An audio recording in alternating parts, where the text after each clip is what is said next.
आभिराभिनवानंदम भक्त संतापनाशकम मनः करोमि सततम श्रीमन्नटवरः प्रियम लक्ष्मण सुत श्री वल्लभराय स्मरण करता दुष्कृत जाय कलिजन तरवा नहीं अवर उपाय यज्ञ पुरुष हरिना श्रुति गुणगाय श्री विठ्ठल सुखकारी नामे निष्पाप थाय नर नारी दुर्गति सकल निवारी प्रगट्या श्री ब्रजपति रास विहारी अंगुष्ठ चोषकं गूढ़रस पोषकं स्वल्प संतोषकं कृष्णचंद्रं गोपिका जन मनोन्मोद संपादनं तदभिलषिताकृतौ विगत तंत्रम् वंदे नंद व्रज स्त्रीणां पादरेणुम् अभीक्ष्णशः यासां हरिकथोद्गीतं पुनाति भुवनत्रयम्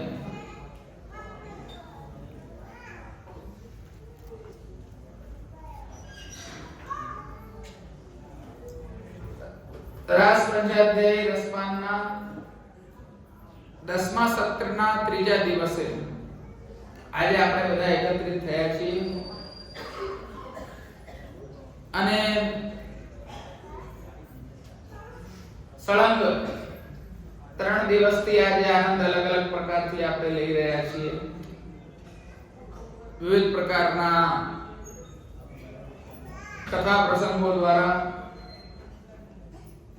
मनोरथो द्वारा ठाकुरजीना અને દાદાજીની સન્મુખતામાં 251મું વર્ષ આપણે ગોપીનાથ દાદાજીનું ઉજવી રહ્યા છીએ તે વિષય ખૂબ આનંદ પ્રદાન કરનારો છે અને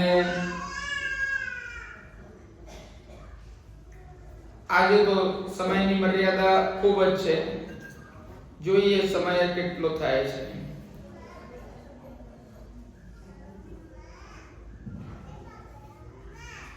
ગઈકાલે આપણે જોયું કે ભગવાનના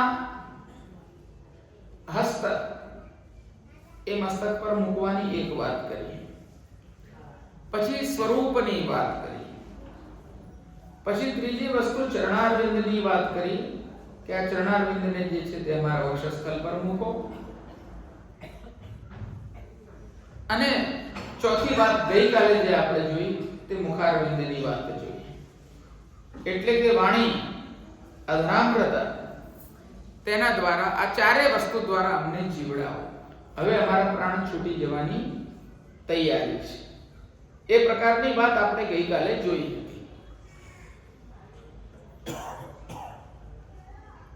હવે આ ચારે પદાર્થોની ગોપીજનોએ પ્રાર્થના કરી છે ભગવાનને કે આ ચારે વસ્તુ અમને પ્રદાન કરો અને આ ચાર પદાર્થો ભગવાન નહીં આપે તેનું કારણ હવે પોતે જ કલ્પી રહ્યા છે કે ભગવાન નહીં આપે આ ચારે વસ્તુ તો એવું વિચારીને તે કારણનો પરિહાર કરી રહ્યા છે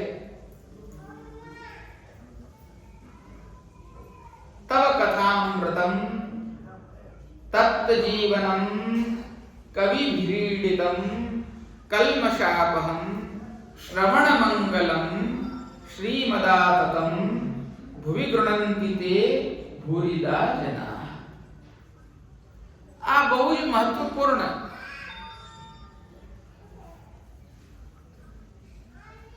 વાત અહીંયા અનન્ય પૂર્વા કુમારિકા એ અનન્ય પૂર્વા એટલે કે જે કુમારિકાઓ છે પૂર્વમાં જેમના વિવાહ થયેલા નથી તેવા જે રાજસ સાત્વિક છે એટલે કે અહીંયા પાલન ધર્મ અને ઉત્પત્તિનો ધર્મ બે હશે આ શ્લોકની અંદર તેવા આ ગોપીજનો છે તે લોકો આ પ્રમાણે કહેવા લાગ્યા શું કહેવા લાગ્યા कि आपनु कथा रूपी अमृत એ સંસારથી તપેલાઓનું જીવન છે। હવે અહીંયા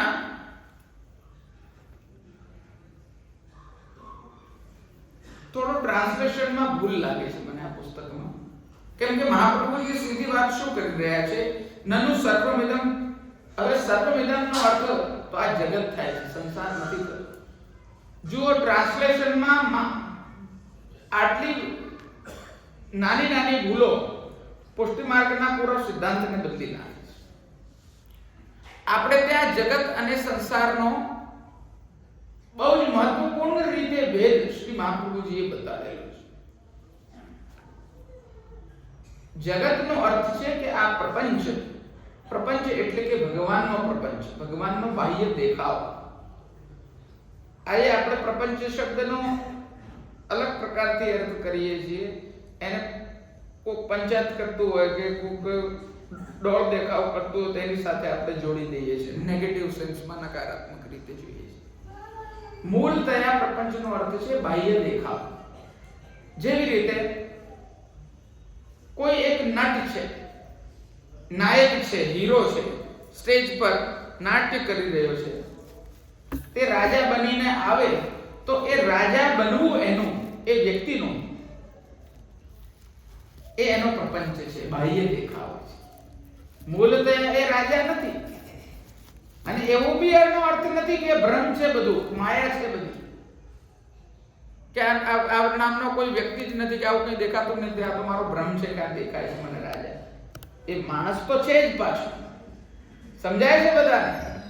એ રીતે જ શંકરાચાર્યજીના વાદમાં માયા જે છે તે ફેક્ટરને કારણે એ લોકો જગતને અસત્ય કહે છે અને જગત અને સંસારને એક જ ગણે છે. આપણે લોકો જગતને ભગવાનનું બાહ્ય રૂપ હોવાના કારણે સત્ય માનીએ છીએ કે આ જે પણ દેખાય છે આ જગતની અંદર આ બધું ભગવાનનો જ બાહ્ય દેખાવ છે. પણ એની અંદર જે માયાએ પોતાનું કાર્ય કરેલું છે, એટલે કે માયા દ્વારા એવી અલગ અલગ પ્રકારની ભ્રાંતિઓ આ જીવ ઉપર આચ્છાદિત થઈ જાય છે. એટલે એક જ કાર્યની અંદર હું દાખલો આપતો હોઉં છું કે જે રીતે કોઈ વ્યક્તિ હોય એને હું જોરથી ઝાપટ મારું તો એને દુઃખ થાય, મને સુખ થાય. તો આવી વિપરીત પરિસ્થિતિ એક જ કાર્યની અંદર જે ભ્રાંત થઈ રહી છે એને આપણે સંસાર કહીએ છીએ. એ મોહ માયા અહંતા મમતા ઇત્યાદિથી બનેલું હોય છે. એની અંદર કામ ક્રોધ લોભ મોહ મદ મત્સર્ય હોય છે, ભય હોય છે, શોક હોય છે, હર્ષ હોય છે, સુખ હોય છે, દુઃખ હોય છે. આ પ્રકારના દ્વંદ્વો એની અંદર રહેલા હોય છે. એ માયા દ્વારા સર્જિત કાર્ય હોવાના કારણે એ અસત્ય છે. એટલે સંસાર મિથ્યા, સંસાર અસત્ય અને જગત સત્ય. આ પ્રકારે આપણે સમજીએ છીએ. અને ઇદમ જ્યાં અર્થ લાગે છે, ઇદમનો અર્થ છે કે આ બધું અખિલ. અખિલ એટલે કે જગત. આ વસ્તુ સ્પષ્ટ કરવી જોઈએ બધાએ. એટલે આપનું કથારૂપી જે અમૃત જે છે તે આ અખિલમાં તત્વ લોકોનું જીવન છે. અમારા માટે હે ભગવાન, ગોપીજનો કહે છે કે આપની કથારૂપી અમૃત છે તે જ અમારું જીવન છે. અમને જીવડાવવા માટે અમે આ ચાર પદાર્થોની પ્રાર્થના આપને જરૂર કરી. આપણે જેને કહીએ ને કે પોતે જ હૂંફ આપવી પોતાને. કોક વસ્તુ માટે કોકને ઉદ્વેગ થતો હોય ઘણીવાર તો બાજુવાળો પીઠ પર હાથ ફેરવે એટલે એને હૂંફ મળે. એ રીતે જ અહીંયાની વાત કે આટલું બધું ભગવાનને અર્જ કરીને અને ગોપીજનોના મનમાં આવે છે કે આ તો ભગવાન છે, અમે તો દીન કિંકરીઓ દાસીઓ છીએ, અમારી અંદર પાછા દોષ છે અને પાછું અમને સૌભાગ્યનું મદ પણ થયેલું છે. ત્યાંથી હવે ભગવાન અમને દર્શન આપશે. આ તો દુર્લભ પદાર્થ અમને મળ્યું અને અમે એની કિંમત ના. તો આ ઠાકોરજી તો પ્રત્યક્ષ અમારા પર હવે કૃપા કરશે કે નહીં કરે? કરશે, પણ ક્યારે કરશે? તો આ પ્રકારનો વિચાર એમની અંદર કથાનું મહાત્મ્ય ભગવાનના ગુણગાનનું મહાત્મ્ય, ભગવાનની લીલા વાર્તાનું મહાત્મ્ય તે ઉજાગર કરે છે, જેના દ્વારા આ બ્રજ ગોપિકાઓ તપી રહી છે, તાપ પ્રાપ્ત કરી રહી છે. આ ભગવત કથા જે છે, ભગવાનની કથા જે છે, એ જ આપણું જીવન છે. જેવી રીતે સન્મુખતામાં આપણે ભગવાનની સેવા કરીએ છીએ, અવસરમાં આપણે ઠાકોરજીની સેવા કરીએ છીએ, તો અનવસરમાં આપણો ધર્મ એ છે, જ્યારે સેવાનો અવસર નથી તેવી અવસ્થામાં આપણો ધર્મ એ છે કે આપણે ભગવત કથાનું શ્રવણ કરીએ, કીર્તન કરીએ, અનુસંધાન કરીએ. અને એ જ આપણે તેનો સિદ્ધાંત અહીંયાથી પૂર્વાચાર્યોએ ગ્રહણ કરેલો છે. પહેલી વાર્તામાં દામોદરદાસજીની વાર્તામાં આવે છે, દામોદરદાસજીએ ગોસાઈજીને એમ કહ્યું કે यह मार्ग ताप क्लेश को है, यह मार्ग हंसी खेल को नहीं है. આ માર્ગ જે છે એની અંદર તાપ ક્લેશ છે, અને આ તાપ ક્લેશ શબ્દ જે છે તે ખૂબ સાર્થક છે. આપણે ત્યાં તાપનો અર્થ સામાન્યત્વે આપણે એમ લેતા હોઈએ છીએ કે ગરમી આપણને લાગતી હોય તો કે બહુ તાપ લાગે છે, તો એ આપણે બાહ્ય ગરમીની વાત કરીએ છીએ. ઉષ્ણકાલ હોય અને सूर आयो सिर पे, छाया आई पायंतर, बाट के बटाओ लोग सब ढूंढे छाह गहरी, अपने अपने किमारदार द्वार दे दे के सब सोए गए. આ પ્રકારની સ્થિતિ હોય તો આપણે કહીએ ઓહો બહુ તાપ લાગે છે, ગરમી લાગે છે. આ તો બાહ્ય તાપ લાગે છે, શરીરને તાપ લાગે છે, તનને તાપ લાગે છે. આમાં મન, પ્રાણ, અંતઃકરણ અને આત્માની તો ક્યાંય વાત જ નથી. અહીંયા જે તપ્ત જીવનની વાત કરી છે વૈષ્ણવો, તે ખૂબ વ્યાપક અને સાર્થક ગહન ચર્ચા છે. પુષ્ટિ માર્ગનો મર્મ છે. પુષ્ટિ માર્ગમાં જે તાપ ક્લેશની વાત કરવામાં આવે છે તે તાપ ક્લેશ ખૂબ જ માર્મિક વિષય છે. ક્લેશનો અર્થ આપણે લૌકિકમાં એવો કરતા હોઈએ, કોઈની જોડે ઝઘડો થાય તો બહુ ક્લેશ કરે છે, એનો અર્થ ક્લેશ. ક્લેશનો અર્થ છે કલ્પન થવી, તાલાવેલી થવી.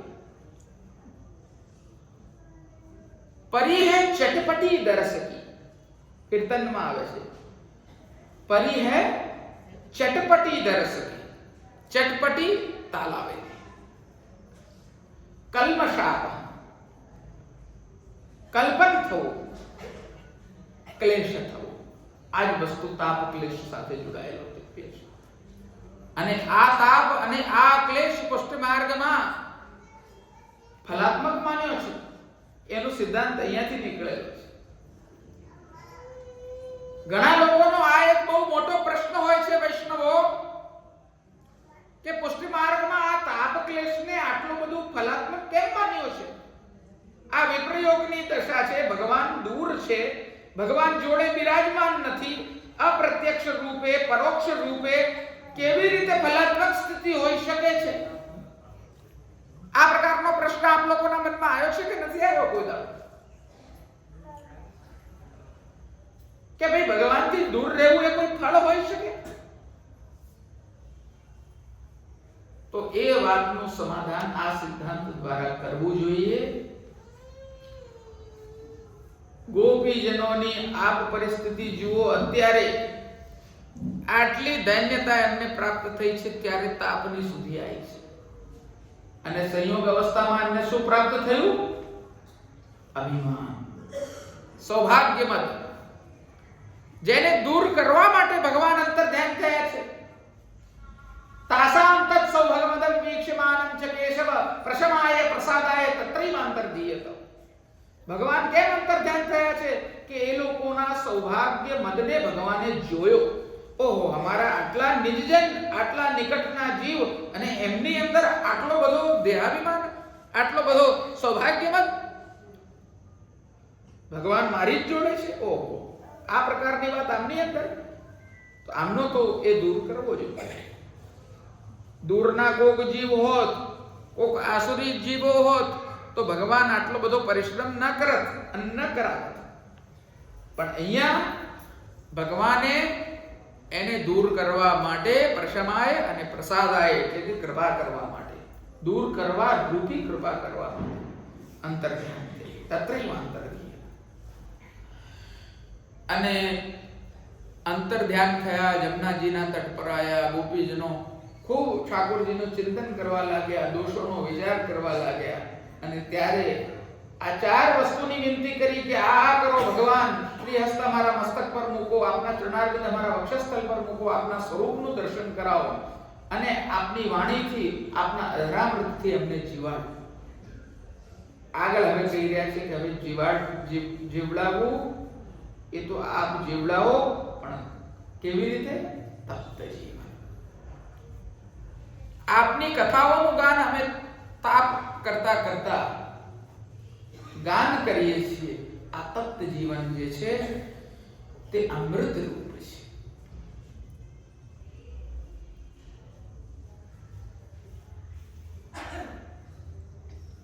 જ્ઞાનીઓએ વખાણેલું છે અને આવું જીવન જ્ઞાનીઓએ વખાણેલું છે. એક અમારા મોટા વ્રજરાયજી થયા, મારા તાજી વ્રજરાયજી નટવર ગોપાલજી, એમના પિતા શ્રી રણછોડલાલજી, એમના પિતા શ્રી મધુસૂદનલાલજી તાજી, એમના પિતા શ્રી વ્રજરાયજી. એ વ્રજરાયજીએ વલ્લભાખ્યાન ઉપર જે છે તે સંસ્કૃત ટીકા લખી છે. કદાચ આપ લોકોને જાણકારી હશે એ વસ્તુની. તો એમાં આ વસ્તુનો બહુ સરસ ખુલાસો કર્યો છે કે વિવિધ પ્રકારના જ્ઞાન ઇત્યાદિ માર્ગોમાં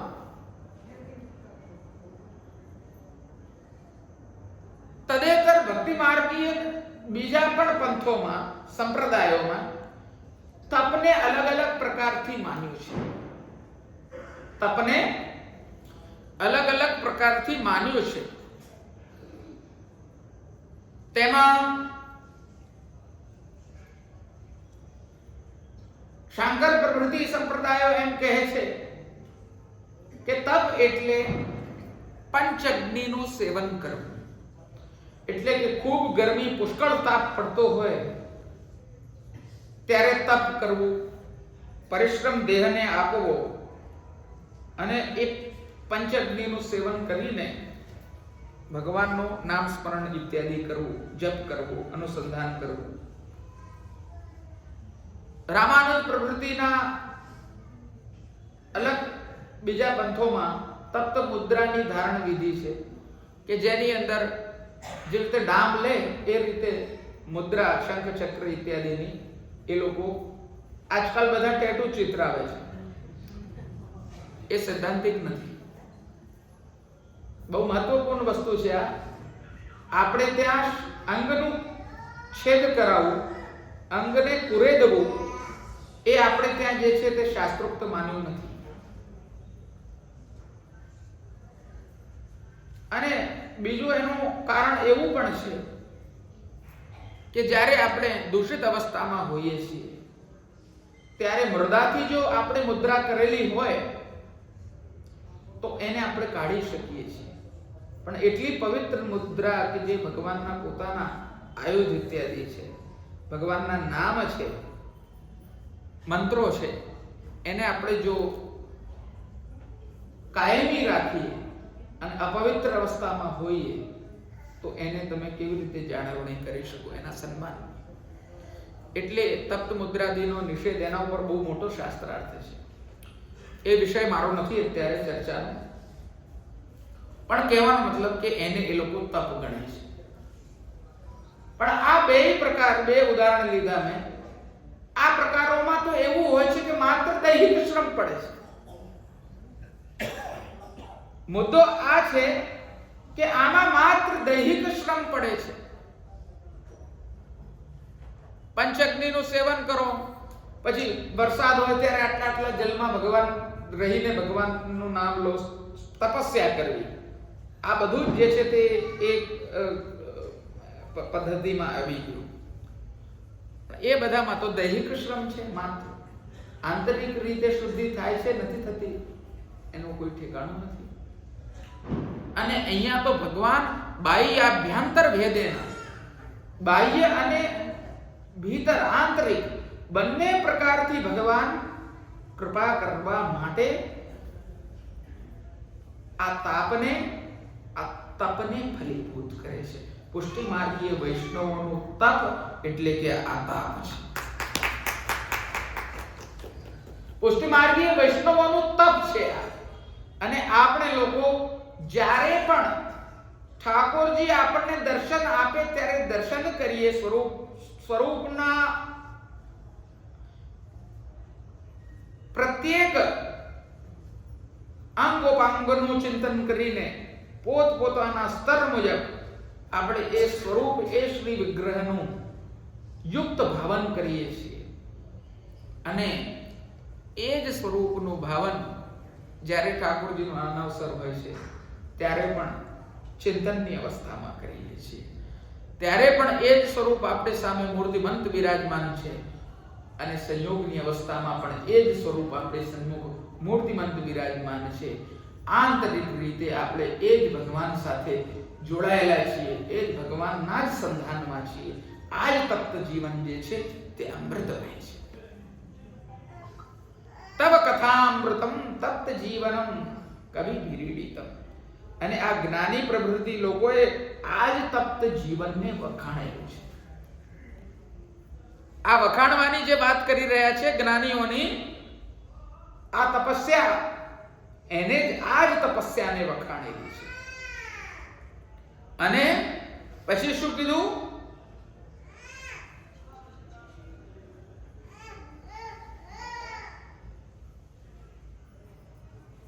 પાપનો નાશ કરનાર છે, સ્વાભાવિક છે. જ્યારે અંતરાત્મા આટલી તપ્ત થાય તો દેહમાં, અંતરમાં, ઇન્દ્રિયોમાં રહેલા જે દોષ છે, પાપ છે આપણા, એ બધી જ પ્રકારથી નાશ થાય છે. એમાં કોઈ પણ જાતનો સંદેહ નથી. જો ધર્મશાસ્ત્રની અંદર કૃચ્છ વ્રત, અતિ કૃચ્છ વ્રત, તપ્ત કૃચ્છ વ્રત ઇત્યાદિ અલગ અલગ દૈહિક પરિશ્રમ દ્વારા પાપોનો નાશ બતાડેલું હોય, તો જ્યારે આંતરિક બાહ્ય અભ્યંતર બંને પ્રકારથી જ્યારે તપ્ત થતું હોય એ જીવનું સંપૂર્ણ મન, તન બધું, તો ત્યાં કઈ વસ્તુ બાકી રહી જાય છે? કયો પાપ બાકી રહી જવાનું છે? એ બી બળીને ભસ્મ થઈ જવાનું છે. એટલે આ તાપનું પુષ્ટિ માર્ગમાં મહત્વ છે. અને પછી કીધું લક્ષ્મીજી વાળું છે શ્રીમદાનંદ. લક્ષ્મીજી વાળું તો સૌભાગ્યવાન તો નિશ્ચિત રૂપે છે. કેમ કે લક્ષ્મી, શ્રી એટલે કે લક્ષ્મી જે ભગવાનની શોભા છે. અને જ્યાં ભગવાન છે ત્યાં લક્ષ્મી છે.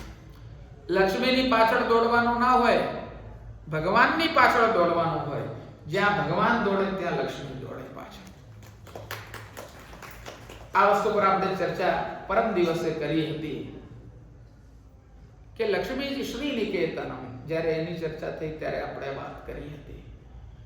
એટલે લક્ષ્મીજી ભગવાન સાથે જ સદા એમના ચરણારવિંદમાં પાદ સેવન ભક્તિ માટે સદા પ્રચુરતાથી, તલ્લીનતાથી, નિમગ્નતાથી બિરાજમાન રહે છે અને અને જગતમાં વ્યાપી રહેલું છે. અને આ જગતમાં આ જ કથારૂપી અમૃત વ્યાપી રહેલું છે. જો રૂપ નામ વિભેદેન જગત ક્રીડતી યોયતઃ, ભગવાનના સ્વરૂપને બતાવ્યું કે રૂપ અને નામના વિભેદથી ભગવાન આ જગતમાં ક્રીડા કરનાર છે. તો રૂપ તો આપણે આ જે બી કોઈ સૃષ્ટિ જોઈ રહ્યા છીએ, જે બી કંઈ ચર અચર જ્ઞાન વિજ્ઞાન બધું જે બી કંઈ જોઈ રહ્યા છીએ, એની અંદર આ જડ પદાર્થો અને જીવો, આ બધું જે કંઈ આપણે જોઈ રહ્યા છીએ તે બધું જ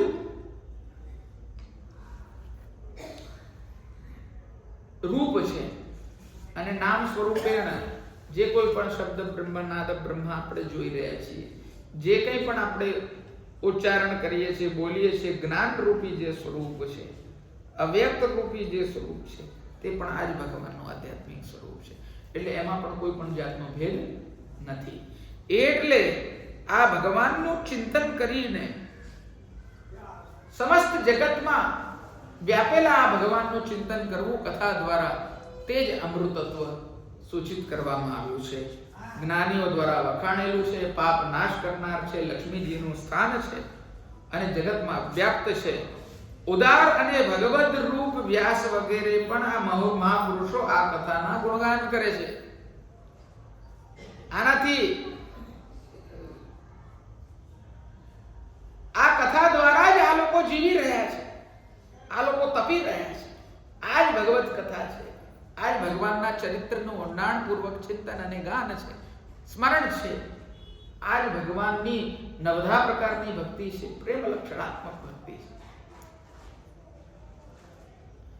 એટલે ગોપીજનોએ બધા પદાર્થોની પ્રાર્થના કરી. તે બધા પદાર્થો ભગવાન ભક્તોને આપે છે, નહીં કે અભક્તોને.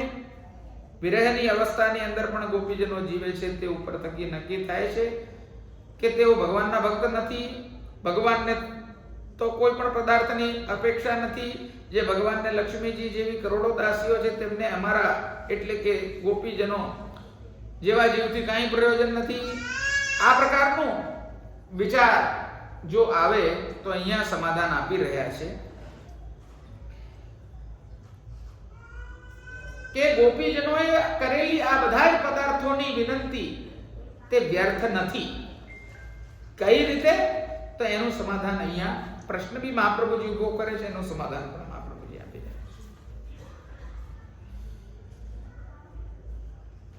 કે અમે વિરહ અવસ્થામાં આ જે જીવી રહ્યા છીએ તે અમારા પોતાના પ્રયત્નથી જીવતા નથી, પરંતુ આપની એટલે કે ભગવાન આપની કથા જે વિરહ અવસ્થામાં પ્રાણને જતા અમારા અટકાવી દે છે. અમે આ જે ગાન કરી રહ્યા છીએ, આ વિચાર કરી રહ્યા છીએ, જીવની પોતાની શું સામર્થ્ય છે કે પોતે પોતાની રીતે ભગવાનનો વિચાર કરી લે?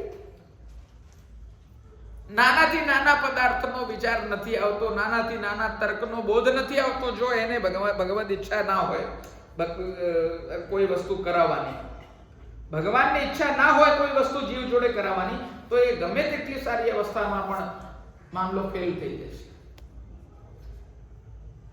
વાર્તાજીમાં આપણે બધા અલગ અલગ પ્રસંગો જોઈએ છે, એમાં આવે છે આટલા મોટા પ્રકાંડ પંડિત હતા અને શાસ્ત્રાર્થ કરવા ગયા, હારી ગયા. કેમ? ભગવદ ઈચ્છા. પછી મહાપ્રભુજીની શરણે આયા, ગુસાઈજીની શરણે આયા. આવી બધી વાર્તાઓ તમને જોવા મળશે. તો આવી સ્થિતિ વિદ્વાનોની ક્યારે બને છે? કે જ્યારે ભગવદ ઈચ્છા, બધી વસ્તુ ટકેલી ભગવદ ઈચ્છા પર છે. તો આપણા વિચારે, આપણા કીધે આપણે સોચી લઈએ, આપણે બોલી શકીએ, આપણે કંઈ કરી શકીએ એવું નથી હોતું. આ બાબતે કેન ઉપનિષદમાં બહુ જ મોટી ચર્ચા કરવામાં આવી છે કે કરતા કોણ છે, આ બધી વસ્તુનો નિયામક કોણ છે, આ બધી વસ્તુનું કારણ કોણ છે. અને આ બધી વસ્તુનું કારણ એક જ માત્ર છે, જે કોઈ તે ભગવાન સ્વયં છે. એ ઈચ્છા કરે એ જ ભગવાનનું નામ બોલી શકે. ભગવાન ઈચ્છા કરે એના જ મનમાં ઠાકોરજી પધારે. ભગવાન ઈચ્છા કરે એના જ અંતઃકરણમાં ઠાકોરજી બિરાજીને ગુણગાન રૂપી પોતાના સ્વરૂપને અંગો અંગ વ્યક્ત કરાવે છે. દરેક વ્યક્તિનો આ વશનો રોગ નથી. આ તો એવું પદાર્થ છે કે અલભ્ય છે. કસ્તુરીની અંદર કીડા ના પડે, કહેવત છે ગુજરાતની. દરેકના હાથમાં આ વસ્તુ નથી આવતી. શું અમૃત બધાને મળે છે? અમર થવા માટે જે અમૃત હોય છે, લૌકિકમાં દેવતાઓએ જેનું પાન કરેલું છે, તે બધાને લભ્ય છે? નથી. આપણને એનાથી પણ વિશિષ્ટ અમૃત લભ્ય છે, પણ આપણને એનો બોધ નથી થતો. શેના કારણે? ભગવદ ઈચ્છા. ત્યાં પણ ભગવદ ઈચ્છા. એટલે ગોપીજનો કહી રહ્યા છે કે અમને કથારૂપી અમૃતથી જેમણે તપ્ત જીવનમાં જીવડાઈ રાખ્યા છે તેના નિયંતા, તેના કરતા પણ આપ જ છો. આ વસ્તુ અહીંયા સ્પષ્ટ કરે છે. સમજાય ને વાત બધાને? બહુ જ સ્પષ્ટ વાત છે. એટલે જે પ્રમાણે આપનું એટલે કે ભગવાનના સ્વરૂપનું સામર્થ્ય છે તે પ્રમાણે આપની કથાનું પણ સામર્થ્ય છે. નામરૂપી આ ભગવાન છે ને એ પણ અમૃત રૂપ છે. જીવે સદૈવમ ભજ સુંદરાણી નામાની કૃષ્ણસ્ય મનોહરાણી સમસ્ત ભક્તાર્થ વિનાશિના. ગોવિંદ દામોદર જીવે રસગ્ને મધુર પ્રિયાત્વમ સત્યમ હિતમ ત્વામ પરમં વદામિ આવર્ણેતા મધુરાક્ષરાણી. ગોવિંદ દામોદર માધવ. આ તપ્ત જીવન છે. ઉઠતાની સાથે ઠાકોરજીનું નામ અષ્ટાક્ષરનો જપ છૂટવો જોઈએ. એ કૃષ્ણ મારી શરણ છે. મારે એ શ્રી કૃષ્ણની શરણ ગ્રહણ કરેલી છે. શ્રી કૃષ્ણ ગોવિંદ દામોદર માધવ આના સિવાય બીજું કોઈ ચિંતનમાં આવવું જ ના જોઈએ. અને આવે તો દુઃખ થવું જોઈએ, તાપ થવો જોઈએ કે આજે લૌકિકની ચિંતા આવી કેમ મારી પાસે, આ પૂરું કેમ નથી થતું, આ ધંધા પર, વેપારમાં, જોબમાં, બિઝનેસમાં હું બેઠો છું તો આ પત્તું કેમ નથી, મારે ભગવાનનું નામ લેવું છે. આ ગ્રાહક જાય તો સારું પતાઈને એનું કામ. ઘરમાં કામકાજ કરતા હોઈએ તો એ ચિંતન એનું જ થવું જોઈએ. અરે આ ટિફિન બાંધીને આપી દઉં તો પૂરું થાય ભાઈ. અને આપણે તો સેવા પતાઈ દઈએ, પછી ટિફિન બિફિન કરવાનું છે, સેવા પતાઈ દઈએ, પાઠ પતાઈ દઈએ. અરે આ ઉલટી ગંગા ક્યાંથી વહેવા લાગી? જે પતાવવાની વસ્તુ છે તે આપણે પકડી લઈએ છીએ, જે પકડવાની વસ્તુ છે તે પતાઈ દઈએ છીએ. આ યોગ્ય પ્રકાર નથી ભક્તિ માર્ગી. આપણે એ જ વસ્તુને જીવનમાં આપણે કઈ મેળવવાનું નથી. વૈષ્ણવો ઘણા લોકો કહે આપણે ત્યાં તો બહુ બધું મેણ મર્યાદા પાળવાની હોય, બહુ બધા નિયમો હોય, આ હોય તે હોય. કોઈ બી વસ્તુ આપણને બાધક થતી નથી. જ્યારે આપણે જીવનનું કેન્દ્ર આપણા ઠાકોરજીને બનાવી દઈએ છીએ ત્યારે આપણને કોઈ પણ વસ્તુ કરવાની આવશ્યકતા પડતી નથી. આપોઆપ થઈ જાય છે. આપોઆપ આપણે વિચાર કરી લઈએ છીએ કે હું આ આચરણ કરીશ તો આ ઠાકોરજીને ઉચિત પડશે કે નહીં, હું આ રીતે રહીશ, મારા આચાર વિચાર આ પ્રકારના રાખીશ તો ઠાકોરજી માટે યુક્ત બનશે કે નહીં. મારા જીવનનું કેન્દ્ર ઠાકોરજી છે. બીજી વસ્તુ હું પતાવવા માટે કરું છું અને આ મારું મુખ્ય કર્તવ્ય છે. આ મારું દાસત્વેના જીવત્વેના એક અંશીના અંશ તરીકેનું મારું આ જ કર્તવ્ય છે. આ વસ્તુનો બોધ પ્રત્યેક જીવને હોવો જોઈએ. અને જ્યારે આવો બોધ હોય છે ત્યારે આપણું તપ્ત જીવન આ કથારૂપી અમૃતથી સદા તરબોળ રહે છે અને એનાથી જ જીવાય છે. એટલે વૈષ્ણવો અહીંયા કીધું કે આપની કથા પણ જે છે તે આટલા સામર્થ્ય વાળી છે. કથાની અંદર પણ 6 ગુણ ઉપસ્થિત છે. ઐશ્વર્ય, વીર્ય, યશસ્વી, જ્ઞાન અને વૈરાગ્ય. આ 7 ગુણો, 6 ગુણો ભગવદ કથાની અંદર પણ છે, ભગવાનના સ્વરૂપમાં પણ છે, નામમાં પણ છે. આપણે ભગવાનના સ્વરૂપનું ઉચ્ચારણ કરીએ છીએ. હવે તમને નામ સેવાનું મહત્વ સમજ પડતું હશે વૈષ્ણવો. કેમ આપણે ત્યાં કીધું છે અહર્નિશ ભગવાનનું નામ લેવું જોઈએ, કેમ સતત અષ્ટાક્ષરનો જપ કરવો જોઈએ. અને અષ્ટાક્ષરનો જપ તો ગમે તેવી અપવિત્ર અવસ્થાઓમાં પણ થઈ શકે છે. એ મંત્ર માટે, એ મહામંત્ર કહેવાય છે, એના માટે છૂટ છે. એટલે અષ્ટાક્ષરનો જપ જે છે વૈષ્ણવો કોઈ દાડો છોડવો નહીં. આપણે નવરા બેઠા હોઈએ તો શ્રી કૃષ્ણ શરણ, આના સિવાય બીજું કઈ મનમાં આવવું જોઈએ નહીં.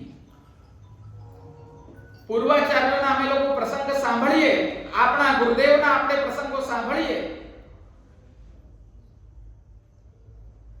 આપણા પૂર્વના આચાર્યોના ચરિત્ર આપણે જોઈએ, આપણને પ્રેરણા મળે છે. અમારા રણછોડલાલજી તાજજીના પ્રસંગો અમને જે પ્રમાણે અમારા બધાએ દાદાજીએ, અમ્માએ, પૂર્વના બધા ભગવદીય વૈષ્ણવોએ જે પ્રમાણે કીધું છે તે પ્રમાણે રાત્રે ભગવદ વાર્તાનો ક્રમ ચાલુ થાય રણછોડલાલજી તાજજીની, અને આવા શીતકાલના દિવસો હોય, સવાર પડી જાય, મૂળ પુરુષ ને વિવિધ પ્રકારના પાઠ ને આ બધો ક્રમ થાય, પછી ભગવદ વાર્તા ચાલુ થાય. એમાં એમના જે અમુક ગણતરીના વૈષ્ણવો જે બચરામૃત રણછોડલાલજી તાજજીના પ્રખ્યાત થયા તેની નોંધણી કરે એ જ સત્સંગમાં સવાર પડે સ્નાન કરીને શંખનાદમાં સીધા, અને પોતાના હાથે જ સેવાનો ક્રમ, શૃંગારનો ક્રમ, એક સામગ્રી પોતે પોતાના હાથે કરે. રાજભોગનો ટાઈમ 12 જેવી રીતે લખેલો કઈ હોય ને દર્શન કોઈ સમય ખુલે, કેમ કે સ્વયંને કરવાનો બધો આગ્રહ, કોઈ મર્યાદાથી બંધાયેલા નહીં કોઈનાથી. અને બપોરના સમયે જપ કરવા બિરાજે ત્યારે જેટલો સમય આંખ મીચીને બિરાજે તકિયા ઉપર, કરમાલા ચાલુ હોય એટલો સમય જ આંખ મીચે, અહર્નિશ નામ ચાલુ. અહર્નિશ એટલી આદત પડી જવી કે આંખ મીચેલી અવસ્થામાં પણ જપ જે છે તે રોકાય નહીં. આ પુષ્ટિ માર્ગ છે. આને કહેવાય અહર્નિશ અનુસંધાન. અને આ પ્રકારે તો આપણે સાંભળીએ છીએ તો આપણને રોમાંચ થાય છે, આપણને કંઠ રૂંધાય છે. જો આ આચાર્યોની કૃપાનું માત્ર વિચાર કરીએ, આમનું માત્ર ચરણારવિંદનું શરણ ગ્રહણ કરી લઈએ ને તોય આપણે તરી જઈએ. બસ આમની પ્રેરણા આપણે ગ્રહણ કરવાની હોય છે. એમના જેવું સામર્થ્ય તો આપણી અંદર આવવું સંભવ નિશ્ચિત રૂપે નથી લાગતું. ભગવદ કૃપા, ભગવદ ઈચ્છા અલગ વસ્તુ છે, બાકી આપણું સામર્થ્ય નથી. પરંતુ એવા આચાર્યોના ચરિત્રનું પણ ચિંતન આપણે જ્યારે માત્ર કરી લઈએ છીએ ત્યારે આપણી અંદર એક પ્રેરણાનું બીજ રોપાઈ જાય છે. અને જ્યારે એ પ્રેરણાનું બીજ રોપાય છે, આપણે સત્કાર્ય કરવા માટે, એ પ્રવૃત્તિ કરવા માટે, એમનું અનુસરણ કરવા માટે આપણે પ્રેરાઈએ છીએ વૈષ્ણવો.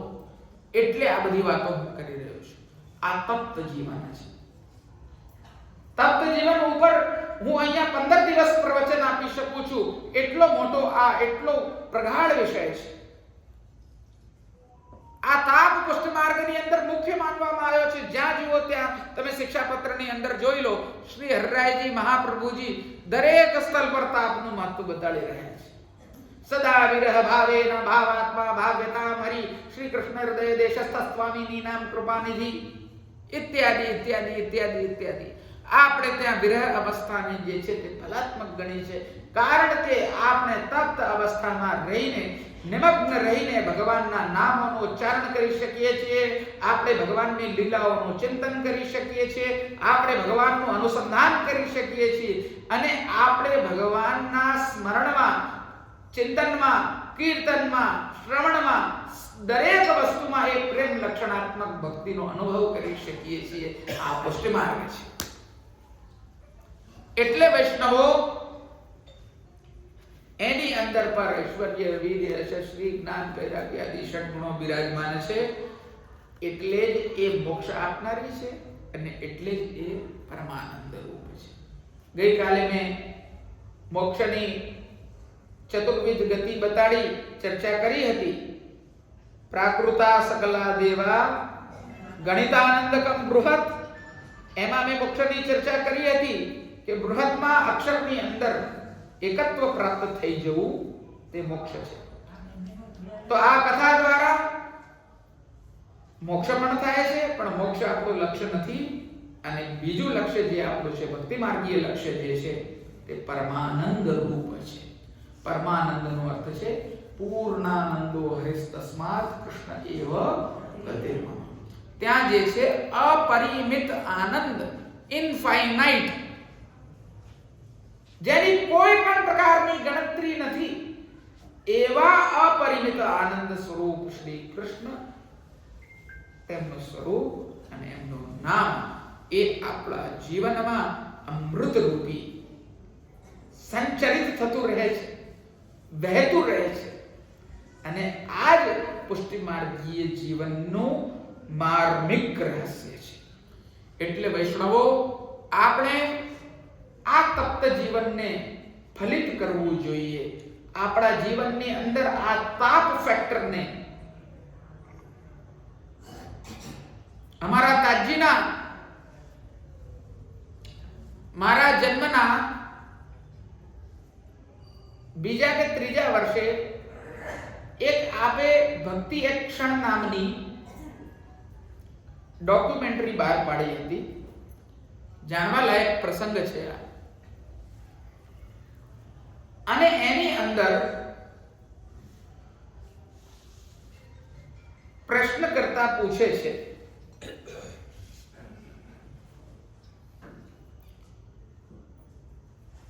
કે તમારા ઘરમાં ઠાકોરજી નથી બિરાજતા કે આપણે મંદિરમાં જવું પડે?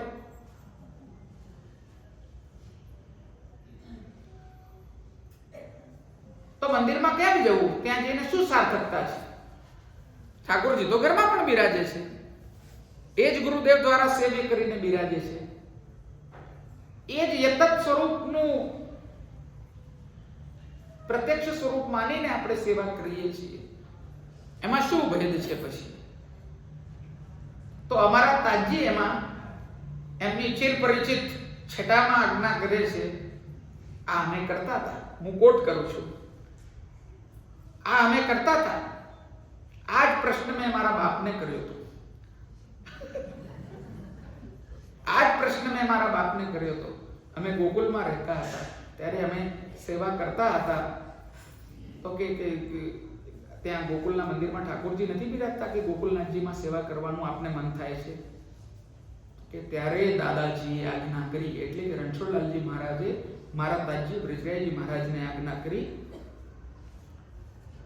કે જો બેટા એક વાત હંમેશા યાદ રાખો, જો બેટા એક વાત હંમેશા યાદ રાખો, પુષ્ટિ માર્ગમાં જે ઠાકોરજી તમારી પાસે બિરાજે છે ઘરે, પુષ્ટિ માર્ગમાં એ ઠાકોરજી તમારી સેવાનું ફલ નથી, પરંતુ સેવા નહીં કરી શકવાના તાપનું ફલ છે. આપણે મંદિરમાં જઈએ છીએ, ઠાકોરજીની સેવાના દર્શન કરીએ છીએ, સ્નાન કરાવી શકીએ છીએ, શ્રૃંગાર કરી શકીએ છીએ, ભોગ ધરી શકીએ છીએ. જે તમે મનોરથ મનમાં અહીંયા ધારણ કરો છો, તમારા મનમાં તાપ થાય છે, તે મનોરથ ઠાકોરજી તમારા ઘરે તમારા પૂર્ણ કરવા માટે પધારે છે. ત્યાં તમે જે સેવા કરો છો વૈષ્ણવો, ત્યારે તમને આ ઠાકોરજીનું ચિંતન થાય છે કે આજે નટવરલાલના રાજભોગના દર્શન મને ન થઈ શક્યા. 5 મિનિટ વહેલી નીકળી હોત તો અહીંયા દર્શન થાત મને. ત્યારે પણ એ આપણને તાપ થાય છે. આપણે પહોંચીએ એના 2 ક્ષણ પહેલા જો ટેરો આવી ગયો હોય તો મનમાં તાપ થવો જોઈએ. આ પુષ્ટિ માર્ગની અંદર રહેલી માર્મિકતા છે વૈષ્ણવો. શ્રી ગોસાઈજીએ ગોકુળમાં ઘર બનાવ્યું, નવનીત પ્રિયાજીની સેવા કરતા, નવનીત પ્રિયાજીની સેવા કરતા કરતા કરતા શ્રીનાથજીનો તાપ કરતા. ફૂલ પેટે ભર્યા વસન વાઘા તણા વિવિધ ભૂષણ તે અંગ ધરવા તુરંગ ચાલ્યો વાયુ વેગે ઉતાવળો. શાંતિથી જવાનું, ઉતાવળમાં પહોંચીશું એવો વિચાર નહીં. તુરંગ ચાલ્યો વાયુ વેગે ઉતાવળો જાણે નૌકા ચાલી સિંધુ તરવા. ઘોષથી વેગે પાઉં ધારિયા, ફરીથી વેગે, ફટાફટ. ઘોષથી વેગે પાઉં ધારિયા ગિરિભણી શ્રી ગિરિરાજ ધરણનો તાપ. ગોસાઈજી શ્રી ગોવર્ધનનાથજી માટે પુષ્પમાળાઓ સિદ્ધ કરવા માટે ફૂલ, વિવિધ પ્રકારના વાઘા વસ્ત્ર તૈયાર કરીને ઘોડા પર સવાર થઈને વેગે દોડે છે અને ત્યાં જઈને શ્રીનાથજીની સેવા કરે છે. જ્યારે શ્રીનાથજીની સેવા કરે છે ત્યારે નવનીત પ્રિયાજીનો તાપ કરે છે. આ પુષ્ટિ માર્ગ છે. જો એક વસ્તુમાં સંતોષ થઈ જાય, અતઃ શીતલ ભાવોસ્મિન માર્ગે નૈવોપયુજ્યતે. આપણા માર્ગની અંદર શીતલ ભાવ ચાલતો નથી કે ભાઈ આ મારા પાસે આવી ગયું એટલે હવે અમારે શાંતિ થઈ ગઈ, કોઈની સાડાબારી નહીં, ગુરુઓની સાડાબારી નહીં, વૈષ્ણવોની. આપણે સાડાબારી કરીએ છીએ. આપણે કઈ પ્રકારની ભક્તિ કરી રહ્યા છીએ? આપણે ત્યાં સન્મુખતાનો આગ્રહ એટલે રાખવામાં આવ્યો છે કે ગુરુની સન્મુખજીને આ સન્મુખતા કેળવવાની, જેથી કરીને અહીંયા તમે કોઈ શીખવા માટે નથી આવતા. મંદિર કોઈ દાડો એને પાઠશાળા ગણવી નહીં. અહીંયા પ્રત્યક્ષ ઠાકોરજી બિરાજમાન છે. ગુરુના મસ્તક પર બિરાજમાન ઠાકોરજી બિરાજે છે. એમના દર્શન કરવા તમે આવો છો, એમની સેવાનો આગ્રહ રાખીને તમે અહીંયા આવો છો. આ પુષ્ટિ માર્ગની ભાવના છે, જેથી કરીને તમારી અંદર શીતળતા ન આવે, જેથી કરીને સંતોષ ભાવ તમારી અંદર ન આવે કે જેના કારણે સૌભાગ્યનું મદ થાય. તમારી અંદર, અમારી અંદર, અમને કેમ શ્રીનાથજી જવાની આવશ્યકતા છે? કેમ અહીંયા અમારે ત્યાં ઠાકોરજી નથી બિરાજતા? આ તાપ જે છે તેનું પુષ્ટિ માર્ગમાં અતિશય મહત્વ છે. અને જો આ કોન્સેપ્ટ આપણે સારી રીતે સમજી લઈએ તો બધી જ પ્રકારની જે શંકાની બેડીઓ છે તે તૂટી જાય છે ક્ષણ માત્રમાં. પુષ્ટિ માર્ગ જે છે તે તાપ ક્લેશનો માર્ગ છે. આ મહાવાક્ય દામોદર દાસ સ્વામીજીનું દરેક વૈષ્ણવોએ પોતાના હૃદયસ્થ કરવું જોઈએ, હૃદયમાં એને પેચાડી લેવું જોઈએ. જ્યારે આપણને એમ થવા લાગે કે ભાઈ આ વસ્તુથી સંતોષ છે, મને આનાથી બસ હવે મારે કંઈ જોયો, કોઈની કંઈ જરૂર નથી, એવી જ્યારે સ્થિતિ આવીને આપણી પાસે પડી જાય ત્યારે એમ સમજવું કે આપણે લોકો મહાદુર્ગતિમાં પડવા જઈ રહ્યા છે. અને જ્યારે આપણા મનમાં એમ વિચાર આવે કે મારાથી કંઈ બનતું નથી, મારાથી કંઈ સેવા થઈ શકતી નથી. આજે અહીંયા ઠાકોરજીની સેવા કરી તો ત્યાં સેવા રહી ગઈ. અહીંયા મારે દૂધનો ડબરો ધરવાનો રહી ગયો, ત્યાં મારે ઠાકોરજીના દર્શન પણ ના થયા. ત્યાં દર્શન થયા તો મને પેલા ઠાકોરજી. આ સતત પુષ્ટિ માર્ગમાં ચિંતન, આ તબ કથામૃતમ તપ્ત જીવનનું છે. આ પુષ્ટિ માર્ગ ની અંદરની માર્મિક ભાવનાઓ આ તાજી આવી રીતે સ્પષ્ટ થયા. પોતાના જીવનની ઉત્તર અવસ્થામાં આપે આજ્ઞા કરી છે જે બધી જ પ્રકારની સંશય વૃત્તિઓનો પરિહાર કરી નાખે છે. વૈષ્ણવો, આજે તાજીના એ વચનો નું અનુસંધાન કરીને જીવન જીવવાની આવશ્યકતા છે. અને સામાન્યત્વે પણ આપણે જ્યાં અમારે ત્યાં જે કલાની શિક્ષા થતી હોય છે, સંગીત વગેરેની, એમાં કહેવાય કે જ્યાં એવું લાગે કે ભાઈ આ સિદ્ધ થઈ ગયું, ત્યાં સમજવાનું કે એનાથી વધારે નહીં શીખી શકો. જેવી રીતે હું વિચારું કે ભાઈ મને રાગ બિહાગ આવડી ગયો તો હું એનાથી વધારે વિશેષ રાગ બિહાગને એક્સપ્લોર કરી શકીશ નહીં. એવી રીતે જ આપણે જ્યારે વિચારી લઈએ કે અમારા પુષ્ટિ માર્ગમાં તો અમારી હવે આટલી સેવા, ઘણા લોકો નહીં ફૂલની થેલી લઈને આવે ને ફૂલ પધરાઈ જાય, બસ આ સેવા અમારી. તો ફૂલથી એ શાક પર ના જાય, પછી પાન પર બી ના જાય, પછી બીજી વસ્તુમાં પણ એને મન ના થાય, પછી એ વસ્તુ ક્રિયાત્મક થઈ જાય, આવવાનું, આંટો મારવાનું ને ઘેર ભેગા. એટલે આ બધી વસ્તુઓનો ગંભીરતાપૂર્વક વૈષ્ણવ આપ સર્વે વિચાર કરવો, ચર્ચા કરી. જે કોઈ પણ પ્રકારના પ્રશ્નો થતા હોય તે અમારી પાસે લાવીને રૂબરૂ પ્રત્યક્ષ રૂપે આપે એ પ્રશ્નોને નિકાલ સુધી, સમાધાન સુધી લાવવાનો પ્રયત્ન કરવો. આપ લોકોની જિજ્ઞાસા વૃત્તિ પૂર્ણ કરવા માટે ગુરુસ્થાન હોય છે. અમારું કર્તવ્ય હોય છે આચાર્યત્વે કે આપના પ્રશ્નોનો જવાબ આપવો. અને આ સ્થાન તો શ્રી ગોપીનાથજીના પ્રમેય બલથી સિદ્ધ તપ્ત સ્થાન છે. આપણે જ્યારે વિચાર માત્ર કરીએ છીએ ત્યાં આપણને માર્ગ મળતો થાય છે. આ એ સ્થાન છે. તો હું આપ સર્વે વૈષ્ણવોને એ આગ્રહ કરવા ઈચ્છું છું કે આપ લોકો આપની સન્મુખતાનો નિશ્ચિત રૂપે આગ્રહ રાખો. અત્યારનો સમય જે છે ને, હું સમય પર દોષ નથી આપતો વૈષ્ણવ. હું નિરાશાવાદી માણસ નથી કદાપી. એટલે આ મારી અંદર તકલીફ છે થોડી. હું આપને આગ્રહ કરવા ઈચ્છું છું આશાવાદી વ્યક્તિ તરીકે કે ભલે સમયની અંદર ઓનલાઈન બધું કરવાનું મહત્વ છે. આજકાલ ક્લાસ જુઓ તો ઓનલાઈન, બધાને પ્રવચન જુઓ તો કે ઓનલાઈન, કોઈ પ્રશ્ન પૂછવો હોય તો કે ઓનલાઈન, દર્શન બી હવે તો ઓનલાઈન જોઈએ છે બધાને. ડાકોરજીના, દ્વારકાધીશજીના, પછી ક્યાં તાપ રહેવાનો તમને? દિવસના 500 ફોટા ગિરિરાજજીના તમે ડિલીટ કરો છો પોતે પોતાના હાથે. શું તાપ તમારી અંદર આવવાનો છે? આપણે જો તાપ ભાવનું મહત્વ રાખતા હોઈએ તો સન્મુખતાનો આગ્રહ રાખો.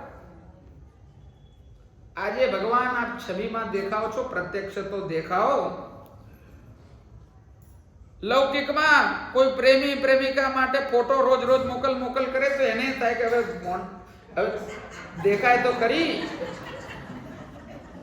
લૌકિકમાં તો તમને એ બધું સારી રીતે સ્ફુરાયમાન થઈ જાય છે. અને ભગવાન માટે ભયવજી ભયવાજના દર્શન થઈ ગયા. આપણે ત્યાં ફોટો પાડવો એ બધી વસ્તુઓ પર અંકુશ પ્રાય બધા મંદિરોમાં જે પ્રામાણિક સ્થાનો છે તે રાખવામાં એટલે આવે છે. ઘણા લોકો ઊંચા નીચા થતા હોય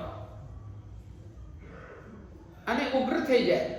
આજે ફોટો નથી આવ્યો, આજે તે ગિરિરાજજીનો ફોટો મને સેન્ડ ના કર્યો, આજે દાદાજીનો ફોટો મને તમે સેન્ડ ના કર્યો. અરે, તમારી અંદર એટલી વિચારવાની તાકાત નથી કે તમને ફોટો નથી મળ્યો એનો અર્થ એમ છે કે દાદાજી તમને બોલાવે છે કે અહીંયા આય માથું ટેકવા માટે. ઘેર બેઠા ના મળે રોજ, અને ઘેર બેઠા મળે છે તો તમારે મનમાં આ કિંમત છે આ વસ્તુની. આજે આટલા બધા સંસાધનો આપણને પ્રાપ્ત થઈ ગયા છે તે આ દિવસ જોવા માટે છે. હું કદાપી આ વસ્તુનું હંમેશા ખંડન કરતો રહીશ. જો આપણો તાપ ભાવ નષ્ટ થતો હોય તો આની વ્યવસ્થા કોઈ કામની નથી, એને હું વ્યર્થ માનું છું.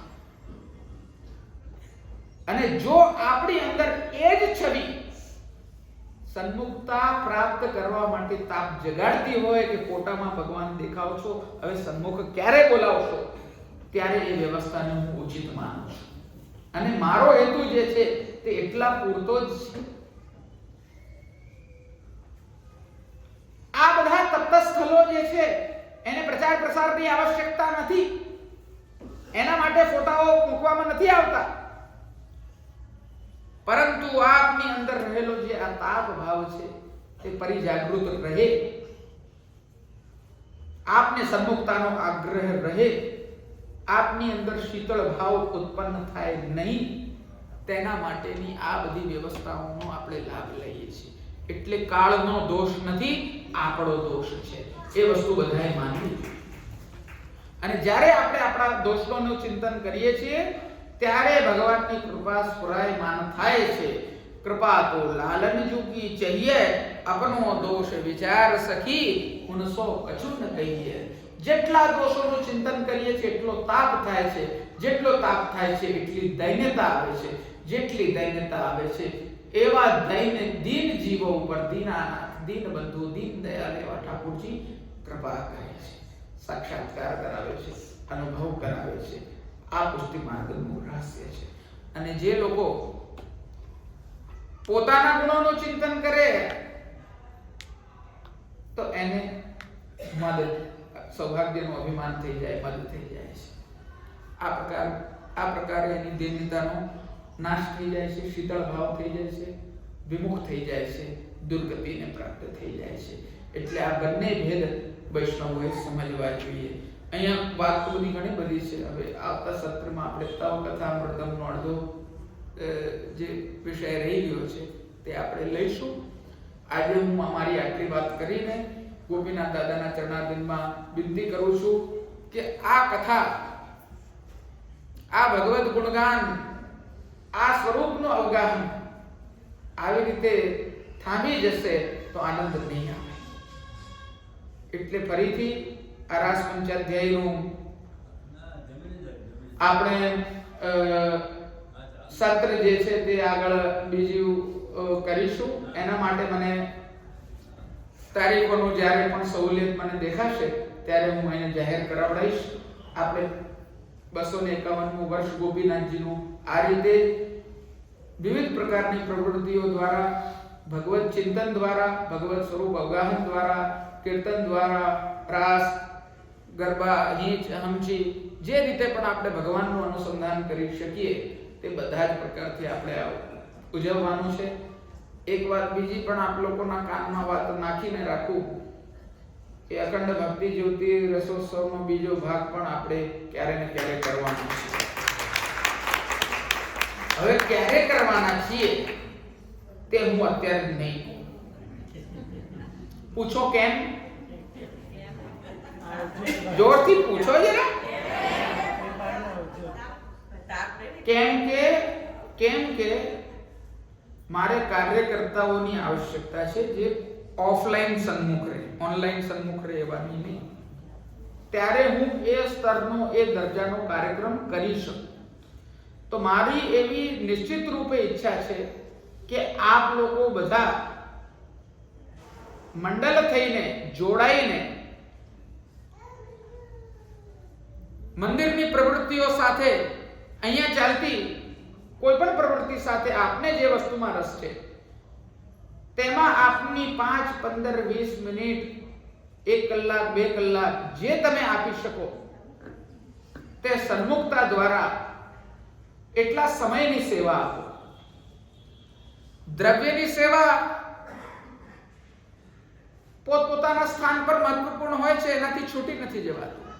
પણ જ્યારે આપણે કાર્ય કરીએ છીએ, તનુજા સેવા કરીએ છીએ, તે કોઈ પણ કાર્યક્રમને પ્રેક્ટિકલી પૂરો પાડવા માટે આવશ્યક હોય છે. અને હવે આપણે જે સ્તર ઉપર કાર્યક્રમો કરીએ છીએ એમાં પછી થોડો ઓછો કાર્યક્રમ કરીએ તો આપણને જ ગમતું નથી પાછું. એટલે આપ સર્વેને હું આગ્રહ કરું છું, હું જાહેરમાં મૂકી દઈશ કે આ દિવસે જનરલ મીટિંગ છે આ કાર્યક્રમ માટેની, અને હું જોઈશ કે કયા કયા વૈષ્ણવ પોતાની સ્વેચ્છાથી સ્વયંસેવક તરીકે આ કાર્યક્રમોની અંદર આ ટાસ્ક પૂરતા પણ જોડાય છે. અને જે રીતે બધા વૈષ્ણવો જોડાશે એ રીતે હું કોઈ પણ કાર્યને જે છે તે યોગ્ય પ્રકારથી પૂરું પાડવા માટેનો મારો જે કોઈ પણ પરિશ્રમ અપેક્ષિત હશે તે હું નિશ્ચિત રૂપે કરવાનો છું. અને આ કાર્યક્રમો જે આપણે વિચારી રહ્યા છીએ તે કાર્યક્રમ માત્ર નથી, પુષ્ટિ માર્ગના પ્રચાર પ્રસારની આ નીવને દૃઢ કરવા માટે આ કાર્ય કરવું એ અમારા માટે પ્રયોજન જીવનનું છે. કેમ કે ભુવિ ભક્તિ પ્રચારિત કૃતે સ્વાન્વયે. મહાપ્રભુજીએ અમે લોકોને બિંદુ સૃષ્ટિની પરંપરામાં મૂક્યા છે જેના માટે કે અમે આ માર્ગનો આ ભૂમિ પર પ્રચાર કરીએ અને તે કાર્યને એક આંશિક રીતે એમના ચરણારવિંદના રજની એક ધૂળના કણિકાના સમાન અમે લોકો એ કાર્ય કરવા માટે પ્રેરિત થઈએ છીએ અને એ કરવા માંગીએ છીએ. આપ લોકો બધા જોડાઓ તો અમે એને યોગ્ય પ્રકારથી, ઉચિત પ્રકારથી, ઉચિત સ્તરથી એ કાર્યને આપણે કરી શકીએ. આજે આપણે ત્યાં વૈષ્ણવો એક એવી પરિસ્થિતિ છે કે આપણે સામાન્ય જે બોધ આપણી અંદર ભક્તિ ભાવના માટે હોવો જોઈએ તેનો પણ આપણને લોપ દેખાય. સામાન્ય ભાવનાઓ પણ આપણી અંદર, મંદિરમાં કેવી રીતે આવવું, કેવી રીતે બેસવું, શું કરવું, શું ના કરવું, આ પ્રકારની સામાન્ય સૂઝબૂઝ પણ આજના સમયમાં જે છે તે દુર્લભ બની ગઈ છે. આપણે ત્યાંથી એકડે એક પાપડ શેક કરવાનો છે, એકડે એક પાપડ શેક કરવાનો છે. તો આપણે જે સ્તર દરજાની વાત કરીએ છીએ એના માટે બધાનું એકત્રિત રહેવું, સંગઠિત રહેવું, જોડાયેલા રહેવું તે ખૂબ જરૂરી છે. અને હું આજે આહ્વાન કરવા ઈચ્છું છું કે જનરલમાં બધા જ વૈષ્ણવો જે છે તે પોતપોતાને આ સ્થાનના કાર્યકર્તા સમજીને આ સ્થાનની દરેક પ્રવૃત્તિમાં જોડાય એટલું કહીને હું મારી વાણીને શ્રી ગોપીનાથ દાદાના ચરણારવિંદમાં સમર્પિત કરું છું. શ્રી કૃષ્ણાર્પણમસ્તુ. સ્વયં ભવતુ.